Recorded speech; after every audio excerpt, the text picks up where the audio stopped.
নমস্কাৰ বন্ধু বান্ধৱীসকল মই মাজা আৰু আপোনালোকে চাই আছে মাজা আসাম ইউটিউব চেনেল। বন্ধু বান্ধৱীসকল আজিৰ ভিডিঅ'ত আপোনালোকক শিকাম যে কেনেকৈ আপুনি আপোনাৰ হাতত থকা এণ্ড্ৰইড মোবাইলটোৰ যোগেদি অতি সহজতে আপোনাৰ জব কাৰ্ডখন অনলাইনৰ পৰা ডাউনলোড কৰি ল'ব পাৰিব। এই প্ৰচেছটো আজিৰ ভিডিঅ'ত আপোনালোকক শিকাই দিম। তো বন্ধু বান্ধৱীসকল আপোনালোকৰ যদি যিকোনো কাৰণত জব কাৰ্ডখনৰ প্ৰয়োজন হয়, জব কাৰ্ড যদি আপোনাৰ অলৰেডি বনাই থোৱা আছে, তো এই জব কাৰ্ডখন আপুনি কেনেকৈ অতি সহজতে অনলাইনৰ পৰা আপোনাৰ হাতত থকা এণ্ড্ৰইড মোবাইলটোৰ যোগেদি ডাউনলোড কৰি ল'ব পাৰিব। তো এই প্ৰচেছটো আজিৰ ভিডিঅ'ত আপোনালোকক শিকাই দিম যে কেনেকৈ এই জব কাৰ্ডখন ডাউনলোড কৰিব পাৰি। তো ভিডিঅ'টো প্ৰথমৰ পৰা শেষলৈকে চাই থাকিব।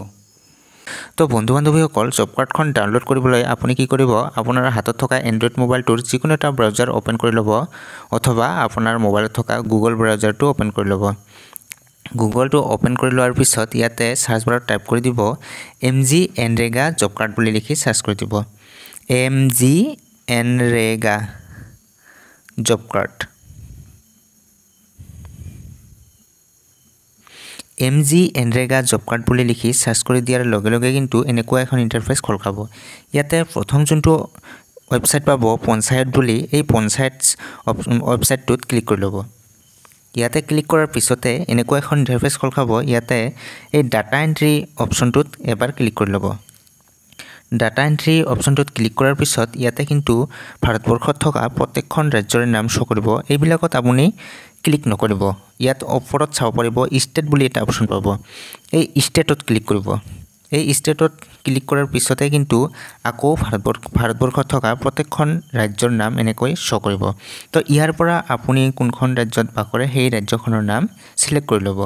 তো মই অসমত বাস কৰোঁ, তো মই অসমখন আসামটো চিলেক্ট কৰি লৈছোঁ, আসাম। অসমখন চিলেক্ট কৰি লোৱাৰ পিছত এনেকৈ অসমত থকা প্ৰত্যেকখন ডিষ্ট্ৰিক্টৰ নাম শ্ব' কৰিব। তো আপুনি কোনখন জিলাত বাস কৰে সেই জিলাখনৰ নাম ইয়াৰ পৰা চিলেক্ট কৰি ল'ব। তো মই বঙাইগাঁওখন চিলেক্ট কৰি লৈছোঁ, বঙাইগাঁও জিলাখন। তাৰপিছতে এনেকুৱা এখন ইণ্টাৰফেচ খোল খাব। ইয়াতে চাব পাৰিব বন্ধু বান্ধৱীসকল, এইপিনে ইয়াতে সেই জিলাখনত থকা প্ৰত্যেকটো ব্লকৰ নাম শ্ব' কৰিব। তো আপুনি কোনখন ব্লকৰ অন্তৰ্গত হয় সেই ব্লকখনৰ নাম ইয়াতে শ্ব' কৰিব। তো সেই ব্লকখন ইয়াৰ পৰা চিলেক্ট কৰি ল'ব। সেই ব্লকখনৰ নাম চিলেক্ট কৰি লোৱাৰ পিছত এনেকৈ এখন ইণ্টাৰফেচ খোল খাব। ইয়াতে চাব পাৰিব বন্ধু বান্ধৱীসকল, সেই ব্লকৰ অন্তৰ্গত প্ৰত্যেকখন গাঁও পঞ্চায়তৰ নাম শ্ব' কৰিব। তো সেই ব্লকৰ প্ৰত্যেকখন গাঁও পঞ্চায়তৰে নাম এনেকৈ ইয়াতে শ্ব' কৰিব। তো আপুনি কোনখন পঞ্চায়তৰ অন্তৰ্গত হয় সেই পঞ্চায়তখনৰ নাম ইয়াৰ পৰা চিলেক্ট কৰি ল'ব। পঞ্চায়তখনৰ নাম চিলেক্ট কৰি লোৱাৰ পিছতে কিন্তু এনেকুৱা এখন ইণ্টাৰফেচ খোল খাব। ইয়াতে চাব পাৰিব বন্ধু বান্ধৱীসকল, প্ৰথমতে জব কাৰ্ড ৰেজিষ্ট্ৰেশ্যন বুলি এটা অপশ্যন পাব 1 নম্বৰত। এই 1 নম্বৰত যোনটো জব কাৰ্ড ৰেজিষ্ট্ৰেশ্যন বুলি অপশ্যন পাইছে, ঠিক তলতে কিন্তু ইয়াতে 3 নম্বৰ অপশ্যনটো জব কাৰ্ড এমপ্লয়মেণ্ট ৰেজিষ্টাৰ এনেকুৱা এটা অপশ্যন পাব। তো এই জব কাৰ্ড এমপ্লয়মেণ্ট ৰেজিষ্টাৰ যোনটো অপশ্যন আছে ইয়াতে এবাৰ ক্লিক কৰি ল'ব। ইয়াতে ক্লিক কৰাৰ লগে লগেই কিন্তু সেই পঞ্চায়তত থকা যিমানবোৰ মানুহৰ নামত জব কাৰ্ড আছে প্ৰত্যেকৰে নাম ইয়াতে শ্ব' কৰিব। লগতে সেই জব কাৰ্ড নম্বৰবিলাকো ইয়াতে শ্ব' কৰিব। তো মানুহজনৰ নাম, ব্যক্তিগৰাকীৰ নাম আৰু জব কাৰ্ড নম্বৰটোৰ কাষতে এনেকৈ কিন্তু শ্ব' কৰিব। তো ইয়াৰ পৰা আপোনাৰ নিজৰ নামটো বিচাৰি উলিয়াব। তো আপুনি যদি অতি সহজতে আপোনাৰ নামটো বিচাৰি উলিয়াব বিচাৰিছে, তেতিয়াহ'লে আপুনি কি কৰিব, ওপৰত এই 3 ডটত ক্লিক কৰিব। 3 ডটত ক্লিক কৰাৰ পিছত ফাইণ্ড ইন পেজত ক্লিক কৰিব। ফাইণ্ড ইন পেজত ক্লিক কৰাৰ পিছত ইয়াতে আপোনাৰ নামটো টাইপ কৰি লিখি দিব। তো মই এনে এটা দেখুৱাইছোঁ আপোনালোকক, এটা নাম লিখি। যেতিয়া আপুনি নামটো লিখি দিব তো এনেকৈ ৰেড কালাৰ হৈ ইয়াতে কিন্তু শ্ব' কৰিব। তো ইয়াৰ পৰা আপুনি চাব পাৰিব। তো ইয়াতে ক্লিক কৰি এনেকৈ আকৌ এটা নাম চেক কৰিব পাৰিব। যদি আপোনাৰ সেই নামটো হয়, তেতিয়া কি কৰিব, এই জব কাৰ্ড নম্বৰটো যোনটো পাইছে AS-03- এনেকৈ যোনটো নম্বৰ গৈছে সেই নম্বৰটোত এবাৰ ক্লিক কৰি ল'ব। এই নম্বৰটোত ক্লিক কৰাৰ লগে লগে কিন্তু আপোনাৰ জব কাৰ্ডখন এনেকৈ শ্ব' কৰিব। তো ইয়াতে কিন্তু আপোনাৰ ফটোটো শ্ব' নকৰিব।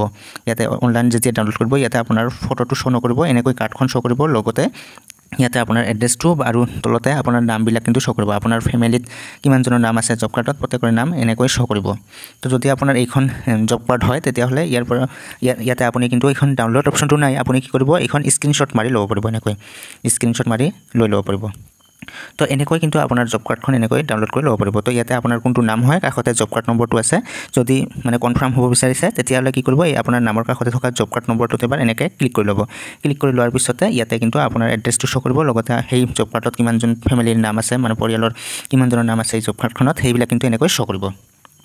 তো এনেকৈ কিন্তু আপুনি অতি সহজতে আপোনাৰ হাতত থকা এণ্ড্ৰইড মোবাইলটোৰ যোগেদি নিজৰ জব কাৰ্ডখন ডাউনলোড কৰি ল'ব পাৰিব।